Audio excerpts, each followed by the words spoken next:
Ahoy there folks, I'm Captain Benzie and welcome to another developer Q&A video for EVE Echoes. Each week the developers take 4 questions, post to them by you, the community, they respond to those questions and post the answers to the official EVE Echoes Facebook page, Twitter account and deep in the AI system of your ship inside the game itself, although that one's always proven quite tricky for me to remember how to get to. Now, each week I go through these questions and the responses, and I add my own personal thoughts and opinions to give you an idea of what's coming to the game and how I think that might impact things. If you have a question of your own, make sure to head to the description of this video. There is a link there you can click that will open up a Google document. Complete that form, ask your question, and if your question is one of the 4 that the developers choose to respond to, you will win a month of basic Omega.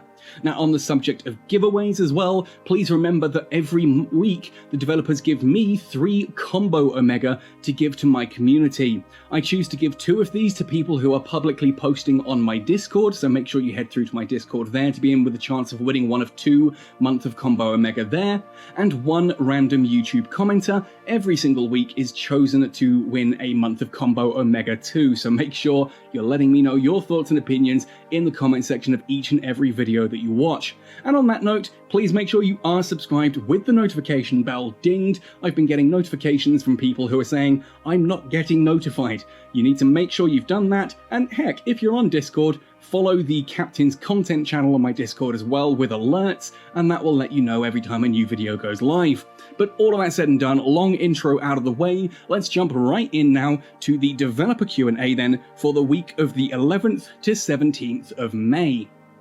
Question number 1. Can we please get weapon upgrades for mining lasers? Along with these, could there be a function that prevents warping or cloaking? Risk versus reward type deal.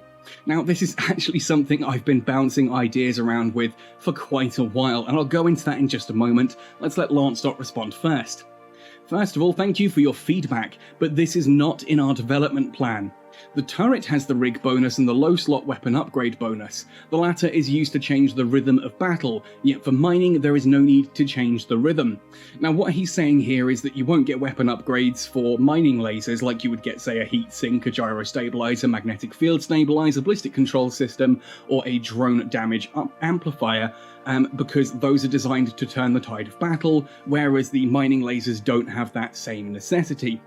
Ultimately, I actually kind of disagree with that. Lance recently in the developer AMA on Discord, where he was talking about the industry update, mentioned how he really wants to move mining into something that's a little bit less AFK and a bit more sort of, actual activity involved. And there's a part of me that has been bouncing the idea of giving a mining laser upgrade to the low slots of ships. And this does a couple of different things. It means if you are an active miner who is focused on the game directly, you've got your actual phone in your hands and are watching the screen, you can press the laser upgrade every time it comes off cooldown, and thus use it in order to quickly boost and harvest a few more ores.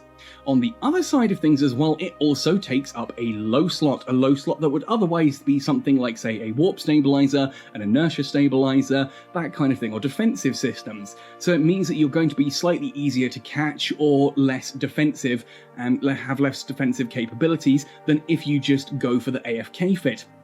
This gives kind of a risk-reward style gameplay, so whilst it doesn't change the rhythm of mining, it does help promote a little bit more of sort of focused mining. And I have done a couple of videos recently talking about some fixes I would like to add to industry and mining in general. Do make sure to check those out if you're interested in some of my other ideas that are designed not to remove AFK mining. I think AFK mining there is a lot of people who enjoy that aspect of mining, and so certainly keeping that in the game I think is important, but I think you can certainly you can emphasize and reward players who are more present at their device in regards to mining, and I think that actually an update there to something like a weapon upgrade equivalent for the mining lasers would work really well. Now here it says that, they could add a function that prevents warping or cloaking, and yeah, I kind of get that. I think that's probably going a little bit too far, but I kind of get it. I mean, how do you warp in and warp out? I guess I'm assuming here that when you activate the mining laser upgrade, you can't warp out or cloak while it's activated, and that would also work. I think it's probably going a bit far. I think just having the ability to add an upgrade to your laser that you manually tap would certainly incentivize people to be a little bit less AFK and actually look at their screen a little bit more readily, although I'm pretty sure at the same time you're going to get some enterprising individual who sits there, puts his phone completely AFK, and just sets an alert for the 130 seconds or whatever, so a little beep of your phone, you press the button, you reset the alert, and back to AFK you go. It's a tricky situation. It's a tricky situation. I do kind of think, though, we need more of this kind of stuff, and Lancedot is... I don't know. Lancedot seems to play his cards very close to his chest, and a lot of the stuff that he mentions about industry, I think him and I are just on completely different pages. And that's not to say he's wrong, it's not to say that I'm right, he's wrong.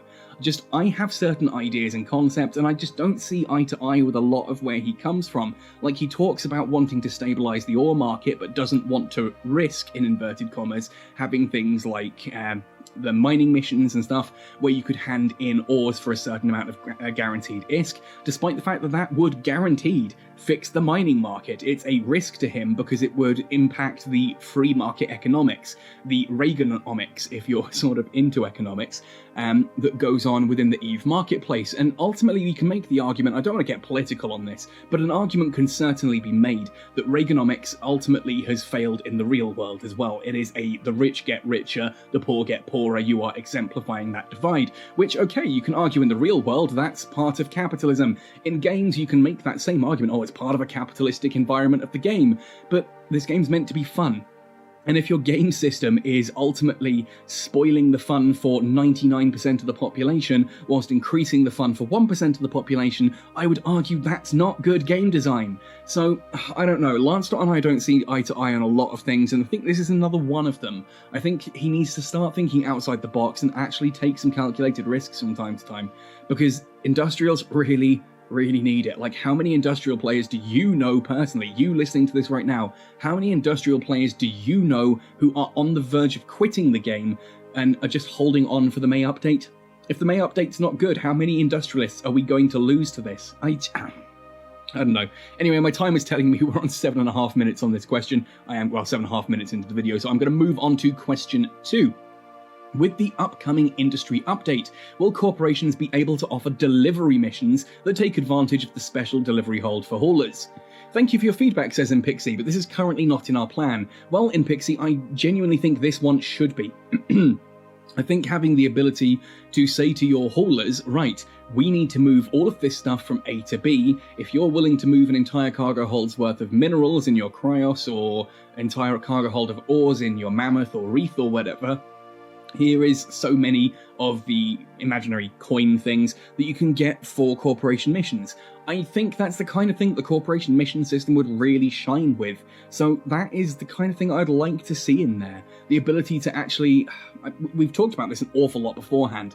There should be a system in-game with contracts where you can ask someone to haul for you. Basically, you just put up a contract that says, I need this item moved from Citadel here to Citadel there. And you offer payment, and whoever it is will take that ship or those goods and move them for you in their hauler and get paid for it. Now, you can do this using things like Discord and having special channels set up on whatever your particular alliance or corporation Discord is, where you can request that someone hauls for you, but having it in-game, I think, would just be a much better way of doing things. Anyway, let's move now on to question number 3. Here we have... I would like you to add a way to delete the history corporation missions that have already been completed, or delete the history in full. Oh, someone's been doing naughty things and wants to cover their footsteps. Impixie says, due to the transactional nature of the corporation mission and the possible transaction disputes, we save the records permanently, but considering the convenience of loot use, we will filter out the completed corporation missions by default. Yeah, that's a nice halfway house there. Like, look, I'm kind of half serious about the whole someone's done a dirty and trying to cover their tracks, but this is EVE.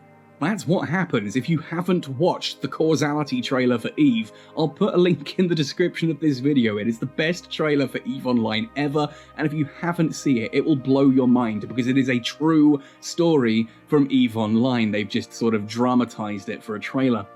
The concept, for those who haven't seen it and don't want to watch the video, is that everything matters. You've got a story of one guy who gets the absolute crap blown out of him by a group of pirates. He loses a ship to a bunch of PvPers. And he looks at their corporation and realizes they're part of a corporation that's part of a bigger alliance, and so he befriends some people in that same alliance but in a completely different branch. And he works his way up and he becomes CEO of a corporation and eventually starts getting alliance privileges and climbs literally to the top of this entire alliance. And he now has a choice. He's part of the same team that the bad guys, in inverted commas, were part of now. And not only is he part of the team, he's running the show. So, does he let bygones be bygones and just accept the fact that he is now the warlord of this massive empire?